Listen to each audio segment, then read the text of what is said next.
Bonjour, aujourd'hui je vais vous présenter la capsule pédagogique 5.2. On va voir les caractéristiques des fonctions. Avant de continuer, on va prendre le temps de regarder les deux images que nous avons ici et on va jaser pour voir quelle sorte de choses qu'on peut ressortir à partir de ces images ici. Fait que voyez-vous? Fonction, on va voir c'est quoi une fonction. Ici, une fonction, c'est juste pour que vous le sachiez que c'est un nom féminin. Une fonction, c'est une relation qui associe chaque élément d'un premier ensemble. Ça fait, on voit ici qu'est-ce qu'il y a à la gauche, on le sait que ça représente l'ensemble. Et les éléments, chaque élément ici, bicyclette, monocycle, motocyclette, tricycle, voiture. Ça fait qui associe chaque élément d'un premier ensemble à un et un seul élément d'un second ensemble. Ça fait, dans ce cas ici, on voit la bicyclette est associée au chiffre numéro 2 qui représente le nombre de roues. Monocycle est associé à 1, motocyclette à 2. Et on peut voir, ce qu'on est en train de dire ici, c'est qu'à partir de notre ensemble qui est à la gauche, il faut seulement qu'il soit associé à une chose qui est à la droite. Si on regarde ici, comme bicyclette, il y a seulement une flèche qui va à 2. Bicyclette, on ne va pas avoir une flèche qui va, disons, à 4, qui représente 4 roues. Si on regarde et on compare à l'image qui est à la droite, nombre de roues d'une ou d'un, ça fait, ici, on a 1, 2, 3, ça représente le nombre de roues. Et ici, on a notre bicyclette, monocycle, motocyclette, tricycle, voiture. Mais nombre de roues, OK, on a seulement une chose, c'est le monocycle. Mais ici, 2 roues, on a la bicyclette et motocyclette. Et parce que il y a deux choses associées avec l'élément du premier ensemble, ceci n'est pas une fonction.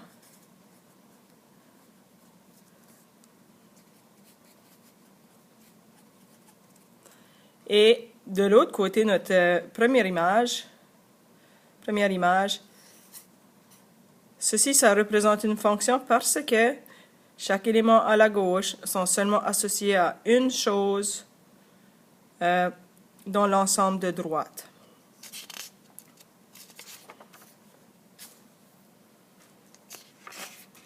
Ceci, c'est l'exemple numéro 1. En haut ici, j'ai mis fonction. Premier ensemble, il y a seulement une chose à la fois ou qui est associée au deuxième ensemble, juste pour m'aider un petit peu à me souvenir. Alors, on a la A et la B.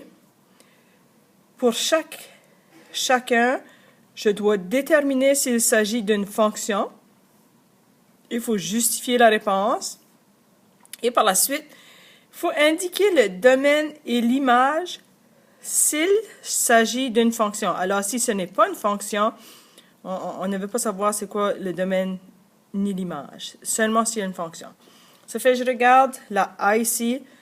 Une relation associe des figures au nombre d'angles droits qu'elle possède. Mes paires ordonnées, j'ai triangle, rectangle. Le triangle, rectangle, on l'utilise dans le théorème de Pythagore. Et ici, ça nous dit 1 parce qu'il y a un angle droit. On a le triangle acutangle. Il n'y a aucun angle droit, ça fait que c'est 0. Le carré, il y a 4 angles droits. Rectangle, 4 angles droits. Hexagone, régulier, il n'y a aucun angle droit. Ça fait, pour essayer de mieux comprendre ce que j'ai fait, je me suis créé une table de valeurs pour démêler ça un petit peu. Ça fait, je les ai mis en ordre. Qu'est-ce qu'il y a en premier dans mes paires ordonnées? Je l'ai mis à la gauche. Et ma valeur, ou mon nom, le montant d'angle droit, c'est représenté ici à la droite. Et je peux voir que pour le triangle rectangle, il est seulement associé avec le 1. Il y a un angle droit. Je n'ai pas une flèche qui va à 4 ni à 0. Et la même chose se reproduit pour chaque élément du premier ensemble. Ça fait, dans ce cas ici, détermine s'il s'agit d'une fonction. Oui. Il s'agit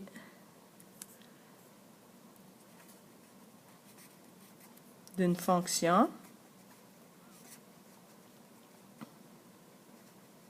Et pourquoi? C'est parce que les éléments du premier ensemble sont seulement associés à un élément du deuxième ensemble. Maintenant, la B. On a ici 1, 4, 9. Et le carré, ça fait 1 au carré, peut nous donner 1 ou moins 1, parce que c'est moins 1 au carré. 4. Oh non, c'est la racine carrée de ce côté ici. Ça fait, qu'est-ce qu'on a à la gauche? C'est le carré de qu'est-ce qu'il y a à la droite. Ça fait, si je fais moins 2 au carré, ça peut me donner 4 si je lis entre parenthèses. Et 2 au carré, ça me donne 4. Moins 3 au carré, si je lis entre parenthèses, ça peut me donner 9. Mais si je regarde l'ensemble qu'il y a ici à la gauche, mon 1, il est associé à 2 différentes choses à la droite. Alors, ce n'est pas une fonction. Et on voit ici indique le domaine et l'image. S'il s'agit d'une fonction, alors dans ce cas ici, on laisse faire domaine et image. Et là, vous allez vous demander, c'est quoi le domaine et l'image? Je vais vous l'expliquer dans la prochaine acétate. Ici, on a une table de valeurs. Dans les milieux de travail, le salaire brut S, exprimé en dollars, ça fait le salaire brut est ici. C'est représenté dans ma deuxième colonne dans le tableau. Dépend souvent du nombre d'heures travaillées. Ma première colonne ici à la gauche, ça représente les heures travaillées.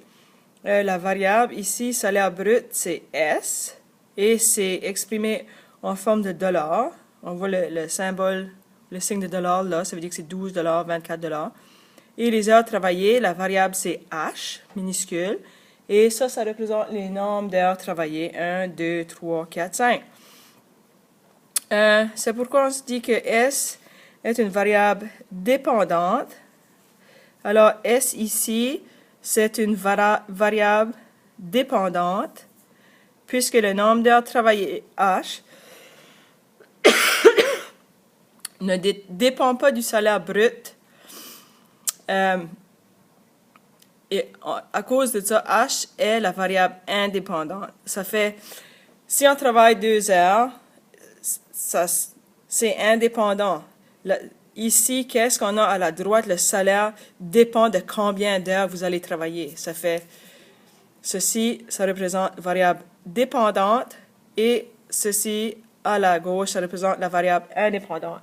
Qu'est-ce que nous avons ici à la gauche? C'est ce qu'on appelle le domaine. Et qu'est-ce que nous avons ici à la droite? On va l'appeler l'image.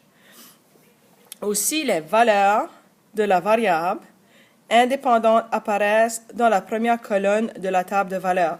Ça fait, ici, ça, on est en train de mentionner que ça c'est 1 heure de travail, 2 heures de travail, 3 heures de travail, 4 heures de travail. Et les valeurs de la variable dépendante apparaissent dans la deuxième colonne. Ça veut dire que si la personne a travaillé 1 heure, fait 12 $, 2 heures, 24 $, 3 heures, 36 $. Ça fait ça, c'est juste un petit peu de vocabulaire pour être capable de nous aider avec la prochaine question. Ici, nous avons une table de valeurs qui présente la masse en grammes, masse des billes. Les billes, la variable c'est M. En grammes, le G, ça représente les grammes, d'un nombre N de billes identiques. Ça fait nombre de billes, la variable ici c'est N, et il ne faut pas oublier que les billes sont identiques. Et on veut savoir pourquoi cette relation est-elle une fonction. Ça fait, pour savoir si c'est une fonction, on regarde qu'est-ce qui se passe à la gauche. Est-ce que c'est associé à plusieurs choses? Est-ce que j'ai mon 1, est-ce que ici, il est associé à 1 et 27 centièmes grammes, mais mon 1, il n'est pas associé avec 6 et 35 centièmes de gramme. Et même chose 5. 5 ici, ça représente, ou si j'ai 5 billes, c'est 6 et 35 centièmes de gramme. Et alors, j'ai seulement une flèche. C'est seulement associé à un élément du deuxième ensemble. C'est pour ça que c'est une fonction. Identifie les variables indépendantes et dépendantes. Alors, indépendante à la gauche. N, c'est ma variable indépendante.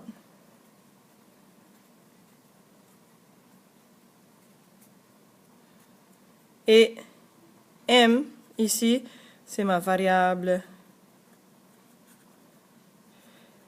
dépendante.